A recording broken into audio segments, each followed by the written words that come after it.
Friends, welcome on as study point. हम पढ़ रहे थे दैनिक जीवन में रसायन चैप्टर नंबर 5 और फर्स्ट भाग हमने इसका कंप्लीट कर लिया था। आज हम पढ़ने जा रहे हैं इसका सेकंड पार्ट। यह दूसरा भाग है इस चैप्टर का, दैनिक जीवन में रसायन। इस वीडियो का पहला पार्ट देखने के लिए डिस्क्रिप्शन में जाके लिंक पर क्लिक कीजिए। देखिए दोस्तों, ये चैप्टर थोड़ा बड़ा है, इसलिए इसको 3 पार्ट में हम पढ़ेंगे। आज ये सेकंड पार्ट है। फर्स्ट पार्ट में हमने अम्ल, क्षार और लवण के बारे में पढ़ा था और उनके गुणों के बारे में पढ़ा था। तो चलिए आज हम इस वीडियो को शुरू करते हैं, जो कि 5th लेसन का ये सेकंड पार्ट है। इस चैप्टर में जो भी इम्पोर्टेंट क्वेश्चन बनेंगे वो भी मैं आपको बताऊंगा, उनका आइडिया आपको बताऊंगा। तो चलिए शुरू करते हैं। आज की वीडियो में हम सबसे पहले पढ़ते हैं क्रिस्टलन जल के बारे में। देखिए, क्रिस्टलन जल का मतलब क्या है। जब लवण बनते हैं, और लवण कब बनते हैं, जब अम्ल और क्षार किया करते हैं। तो जब भी लवण बनेगा तो उसके पीछे जल के अणु लग जाते हैं। तो जब लवण बनते हैं तो उनके पीछे जल के अणु बन जाते हैं। तो उन जल के अणुओं की संख्या को ही हम क्रिस्टलन जल कहते हैं। जैसे इसमें H2O से पहले 10 लिखा हुआ है, तो जो 10 है वो क्या है, जल के अणु, क्रिस्टलन जल के अणु कहलाते हैं। यहाँ सोडियम कार्बोनेट लवण में 10 अणु जल के क्रिस्टलन जल के रूप में होते हैं, तो इसे हम क्रिस्टलन जल कहते हैं। अब जैसा कि यहाँ पे Na2CO3 यहाँ पे लवण बन रहा है और उसके पीछे जल के कुछ अणु जुड़े हुए हैं, 10 है। तो यहाँ पे कितने भी हो सकते हैं, तो ये जो कहलाएगा वो कहलाएगा क्रिस्टलन जल, जो जल के साथ में इसके जितने अणु जुड़े हुए रहते हैं। अब देखिए, बात करते हैं उदासीनीकरण की। आर्हेनियस के अनुसार अम्ल और क्षार की क्रिया कराने पर H+ व OH- आयन परस्पर सहयोग कर जल का निर्माण करते हैं। इस क्रिया को उदासीनीकरण कहते हैं। कहने का मतलब ये है कि जब अम्ल और क्षार की क्रिया कराते हैं तो हमें H+ और OH- आयन प्राप्त होते हैं, जिससे क्या होता है कि जल का निर्माण होता है, जिससे क्या होता है H2O का निर्माण होता है। इस क्रिया को हम क्या कहते हैं, उदासीनीकरण। इसमें ना ही तो अम्ल की मात्रा ज़्यादा होती है, ना ही क्षार की, इसलिए इसे हम क्या कहेंगे, उदासीनीकरण अभिक्रिया। यह क्रिया ऊष्मा मुक्त करती है, अतः ऊष्माक्षेपी होती है। इस क्रिया में क्या होता है कि ऊष्मा निकलती है, इसलिए इसे क्या कहते हैं हम, ऊष्माक्षेपी। तो हम कह सकते हैं उदासीनीकरण क्या होता है कि आर्हेनियस ने क्या बताया था कि अम्ल और क्षार की क्रिया कराने पर H+ और OH- आयन निकलते हैं, और जिससे क्या होता है, जल का निर्माण होता है। इस क्रिया को उदासीनीकरण कहते हैं। और ये किस प्रकार की अभिक्रिया होती है, ऊष्माक्षेपी, मतलब ऊष्मा मुक्त करने वाली। तो इस प्रकार से हम उदासीनीकरण को समझ सकते हैं। आर्हेनियस के अनुसार अम्ल और क्षार की क्रिया कराने पर H+ व OH- आयन का जो सहयोग होता है वो होता है। अब हम बात करते हैं ब्रोंस्टेड-लोरी सिद्धांत की। इसमें क्या होता है, देखिए, अम्ल प्रोटॉन दाता होते हैं तथा क्षार प्रोटॉन ग्राही होते हैं। मतलब ब्रोंस्टेड-लोरी के अनुसार जो अम्ल होते हैं वो प्रोटॉन को देते हैं, दूसरे को प्रोटॉन देते हैं, तो ये प्रोटॉन दाता कहलाते हैं। और क्षार जो होते हैं वो प्रोटॉन को ग्रहण करते हैं, इसलिए प्रोटॉन ग्राही कहलाते हैं। आप एग्जाम्पल के तौर पे ले सकते हो कि जो H+ आयन जो देता है वो प्रोटॉन दाता कहलाता है, और जो OH- बनता है वो प्रोटॉन ग्राही कहलाता है। तो देखिए, यहाँ पे जैसे कि एग्जाम्पल दिया गया है A का मतलब है यहाँ पे अम्ल, और अम्ल के साथ में ये हाइड्रोजन है, और B है क्षारक। जब इनकी हम क्रिया करवाते हैं तो जो हाइड्रोजन है वो किसके साथ में संयुग्म हो जाएगा, क्षारक के साथ में। तो इसने हाइड्रोजन का त्याग कर दिया तो इसके माइनस हो जाएगा, संयुग्मी क्षार हो जाएगा ये। और जो B था क्षारक, उसके साथ में क्या सहयोग कर लेगा, हाइड्रोजन, जो संयुग्मी अम्ल बन जाएगा। तो हम कह सकते हैं कि Ha ने क्या कर दिया, त्याग कर दिया हाइड्रोजन का, तो A- हो गया।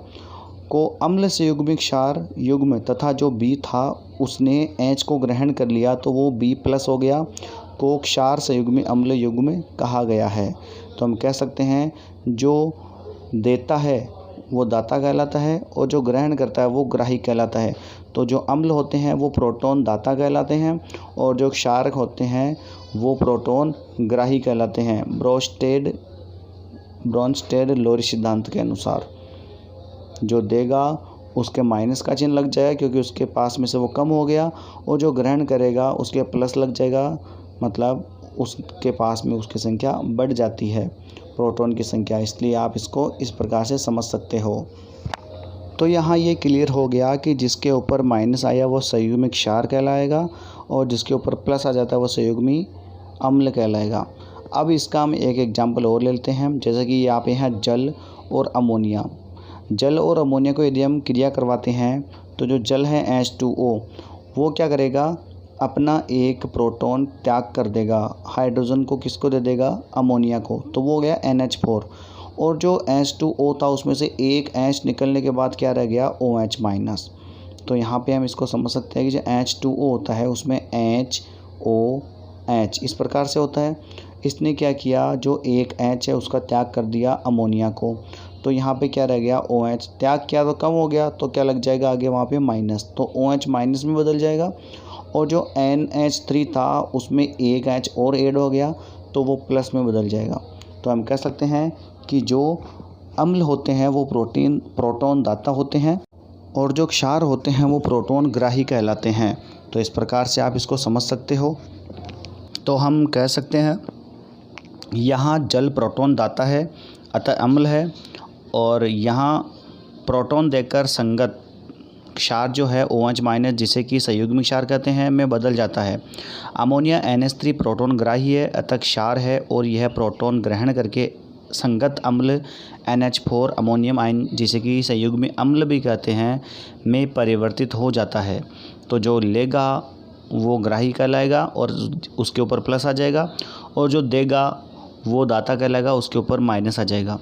तो इस प्रकार से आप इसको समझ सकते हो। यहाँ पे एक एग्जांपल और देख लो, यहाँ पे HCl है और जल है।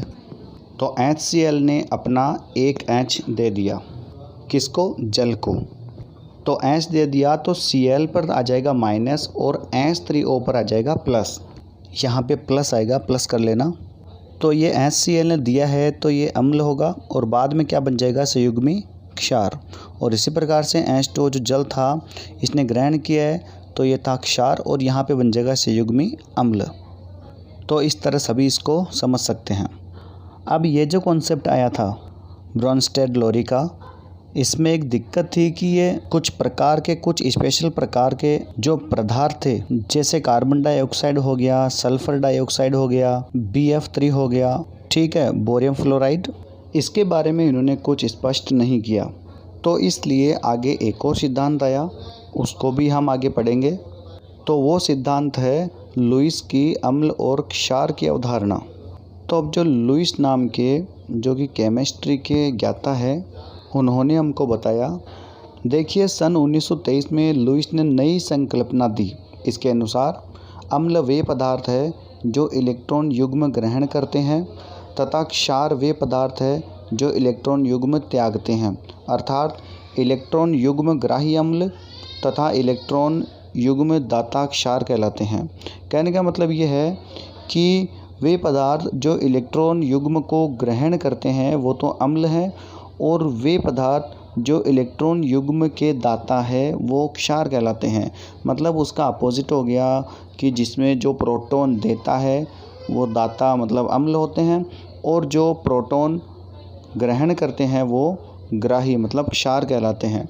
तो इसका अपोजिट यहाँ पे इलेक्ट्रॉन को लेकर बताया गया है कि अम्ल क्या करते हैं, इलेक्ट्रॉन को ग्रहण करते हैं और क्षार उसका त्याग करते हैं। एग्जाम्पल के लिए देखिए BF3 प्लस NH3 ये अम्ल है और NH3 जो वो क्या है, क्षार है। तो यहाँ पे जब इनकी क्रिया करवाई जाती है तो ये इस प्रकार से जो होगा, ये NH3 क्या कर देगा, यहाँ पे इसका इलेक्ट्रॉन क्या कर देगा, त्याग कर देगा, जो किसके पास आ जाएगा, BF3 के पास। तो इस प्रकार से ये अम्ल है और ये क्षार है। तो लुईस ने भी यही कहा था कि जो इलेक्ट्रॉन ग्रहण करता है वो अम्ल है और जो इलेक्ट्रॉन का त्याग करता है वो क्षार है। तो यहाँ पे BF3 वो क्या है, अम्ल है, और NH3 क्या है, यहाँ पे क्षार है। इसके अनुसार लुईस क्षार इलेक्ट्रॉन देते हैं तथा लुईस अम्ल इलेक्ट्रॉन ग्रहण कर यौगिक बना लेते हैं। कहने का मतलब ये है कि लुईस जो क्षार होते हैं वो इलेक्ट्रॉन देने वाले होते हैं और लुईस के अनुसार जो अम्ल होते हैं वो इलेक्ट्रॉन ग्रहण करते हैं। यहाँ दोनों परस्पर उपसंयोजक बंध द्वारा जुड़े होते हैं। जैसे कि हम कह सकते हैं कि वे यौगिक जिनका अष्टक पूर्ण होता है लुईस अम्ल कहलाते हैं। उदाहरण के लिए आप देख सकते हो BF3 AlCl3 Mg+2 और Na। इस संकल्पना के अनुसार इलेक्ट्रॉन की कमी वाले यौगिक अम्ल का कार्य करेंगे तथा और जो इलेक्ट्रॉन की अधिकता होगी वो क्षार का काम करेंगे। समझ सकते हो आप इसको। उदाहरण के दिया यहाँ पे दिया हुआ है और ये लुईस क्षार आप कह सकते हो कि इसमें क्या होता है कि धनी इलेक्ट्रॉन, धनी जिनके पास इलेक्ट्रॉन ज़्यादा होते हैं जो दे सके दूसरों को, वो क्या कहलाएंगे, लुईस क्षार। उदाहरण भी आप यहाँ पे देख सकते हो H2O, NH3, OH- और Cl-। अब हम इनके सामान्य गुण देख लेते हैं अम्लों के और क्षार के। हमने पहले पार्ट में हमने पढ़ लिया था ऑरेनियस का नियम और ब्रोस्टेड का नियम। अब हम बात करें यहाँ पे लुईस के अनुसार जो सामान्य गुण होते हैं वो क्या होते हैं। देखिए इनके अनुसार अम्ल और क्षार में किस प्रकार के सामान्य गुण पाए जाते हैं। अम्ल जो होते हैं उसके जो गुण होते हैं वो इस प्रकार से है कि अम्ल नीले लिटमस को लाल कर देते हैं। अनीला हम कह सकते हैं, अनीला का मतलब अम्ल नीला को लाल, नीला टू लाल। तथा जो क्षार होते हैं वो लाल लिटमस को किस में चेंज कर देंगे, नीले में। इसका अपोजिट हो जाएगा, अम्ल नीले को लाल और क्षार लाल को नीला। ये आप इसको ध्यान रख सकते हो, अपोजिट है दोनों में, अम्ल और क्षार। आगे यदि हम बात करें तो जो अम्ल होते हैं वो धातु के साथ क्रिया करके हाइड्रोजन गैस देते हैं। धातु के साथ में क्रिया करके कौन सी गैस देंगे, हाइड्रोजन। जैसे कि अम्ल प्लस धातु की क्रिया करवाएंगे तो क्या बनेगा, लवण प्लस H2। इम्पोर्टेंट है ये, ध्यान रखना। यहाँ से क्वेश्चन भी बनते हैं कि अम्ल धातु के साथ क्रिया करके कौन सी गैस देते हैं, तो आप कह सकते हो हाइड्रोजन गैस। एग्जाम्पल आप देख सकते हो H2SO4 प्लस Zn जो कि जस्ता है धातु के रूप में, तो यहाँ पे Zn के साथ में क्रिया हो जाएगी SO4 की और हाइड्रोजन जो है H2 वो यहाँ पे गैस के रूप में निकल जाएगा, हाइड्रोजन गैस के रूप में इसको बाहर निकाल देगा। तो ये एक मुख्य गुण है अम्ल का, वेरी इंपॉर्टेंट है, यहाँ से क्वेश्चन भी बनते हैं। अम्ल धातु के साथ क्रिया करके कौन सी गैस निकालते हैं, तो हो जाएगा हाइड्रोजन गैस देते हैं। यहाँ पे अब हम इसको एक प्रयोग से समझते हैं। ये अपना एक उदाहरण था कि जिंक जो है वो H2SO4 के साथ में क्रिया करता है, तो उसके बाद में ZnSO4 और H2 दो प्रोडक्ट अपने पास बनते हैं, H2 गैस के रूप में बाहर निकलती है। यहाँ पे देखिए ये जो परख नली है इसके अंदर हमने H2SO4 और जिंक के टुकड़े, सल्फ्यूरिक अम्ल और Zn के टुकड़े डाल दिए इसके अंदर। ये जो आपको इसके अंदर छोटे छोटे टुकड़े दिखाई दे रहे हैं वो जिंक के टुकड़े हैं, Zn के। और जब इन्होंने क्रिया करी तो इस ट्यूब से होते हुए गैस बाहर निकलेगी और हमें पता है कि यहाँ पे गैस बाहर निकल रही है H2। यहाँ से इस ट्यूब से बाहर आना चाहिए गैस, ठीक है। तो यहाँ से बाहर आती है गैस, तो हमने यहाँ पे साबुन का घोल भर दिया, क्योंकि साबुन के घोल में बुलबुले निकलते हैं। तो इसमें जो गैस निकलेगी उसकी वजह से जो साबुन का घोल है उसमें बुलबुले निकलेंगे बुड़बुड़ की आवाज़ के साथ में, तो हमें पता चल जाएगा यहाँ से गैस निकल रही है। अब हमें चेक करना है कि ये हाइड्रोजन गैस है या नहीं, तो हम उसके ऊपर एक जलते हुई मोमबत्ती उसके पास में लेके जाते हैं। कौन सी मोमबत्ती, जलती हुई मोमबत्ती उसके पास में लेके जाते हैं। तो हाइड्रोजन गैस अगर किसी ज्वलनशील पदार्थ के पास में आएगी तो पट पट की आवाज़ उसमें से निकलने लगेगी, वो जो बुलबुले हैं वो पट पट की आवाज़ के साथ में फूटने लगेंगे। तो इससे हमें पता चल जाएगा कि इसमें से हाइड्रोजन गैस निकल रही है। तो ये प्रयोग बहुत महत्वपूर्ण है। हमने क्या सीखा कि जो अम्ल है वो यदि किसी धातु के साथ में क्रिया करते हैं तो हाइड्रोजन गैस उसमें से मुक्त होती है और लवण बनेगा। तो इसलिए कहा जाता है कि अम्लीय पदार्थ को किसी धातु के बर्तन में नहीं रखना चाहिए। इसीलिए हम कह सकते हैं कि जो खट्टे पदार्थ होते हैं उनको किसी धातु के बर्तन में नहीं रखना चाहिए। यही कारण है कि खट्टे अम्लीय पदार्थ धातु के बर्तनों में नहीं रखे जाते हैं। क्यों? क्योंकि यदि हम अम्ल को किसी धातु के बर्तन में रख देंगे तो वो लवण बना लेंगे और वहाँ से हाइड्रोजन गैस उनमें से मुक्त होने लगेगी। इसलिए ये क्वेश्चन भी आता है कि खट्टे पदार्थों को धातु के बर्तन में क्यों नहीं रखा जाता है। और यदि बड़ा क्वेश्चन आएगा तो आपको ये प्रयोग करके ये पूरा आपको समझाना पड़ेगा। तो आगे हम बात करते हैं कि क्षार धातु को यदि हम क्रिया करवाते हैं धातु के साथ में तो क्या होता है, तो भी हमें हाइड्रोजन गैस ही प्राप्त होगी। तो हम कह सकते हैं कि Zn धातु की क्षार NaOH के साथ अभिक्रिया से लवण व हाइड्रोजन गैस ही बनती है, परंतु सभी धातुओं की क्षारों के साथ अभिक्रिया में H2 गैस नहीं बनती है। सभी में ऐसा नियम लागू नहीं होता है, लेकिन अधिकतर धातुओं में यदि क्षार की क्रिया करवाएं तो हमें हाइड्रोजन गैस ही प्राप्त होती है। अगला जो सामान्य गुण है उसके अकॉर्डिंग कह सकते हैं कि अम्ल धातु ऑक्साइड के साथ अभिक्रिया करके लवण और जल देते हैं। धातु ऑक्साइड को यदि हम अम्ल से क्रिया करवाएंगे तो क्या प्राप्त होगा हमारे पास, लवण और जल। देखिए एग्जाम्पल लेके हम यहाँ पे देख लेते हैं, जैसे कि CuO को हम क्रिया करवाते हैं HCl से 2HCl से, तो यहाँ पे जो बनेगा वो CuCl2। CuO जो है वो धातु ऑक्साइड है, इसकी क्रिया यदि हम अम्ल के साथ करवाते हैं, जो दो अणु हैं HCl के, तो यहाँ पे क्या होगा, H2O बाहर निकलेगा। ये दो अणु H के यहाँ पे O से क्रिया करेंगे तो H2O। इसी प्रकार से अधातु ऑक्साइड की यदि क्रिया क्षार से करवाते हैं तो वहाँ पर हमें लवण और जल प्राप्त होता है। जैसे कि एग्जाम्पल आप देख सकते हो, अधातु ऑक्साइड क्या है, CO2। CO2 की क्रिया यदि हम क्षार से COOH2 से करवाएंगे, CaOH2 से करवाएंगे, तो हमारे पास लवण जो बनेगा वो CaCO3 और प्लस क्या बनेगा, जल H2O हमें प्राप्त होगा। तो इस प्रकार से आप कह सकते हो कि धातु की क्रिया यदि धातु ऑक्साइड की क्रिया यदि अम्ल से करवाते हैं तो लवण जल बनता है, और यदि अधातु ऑक्साइड की क्रिया क्षार से करवाते हैं तो लवण और जल प्राप्त होता है।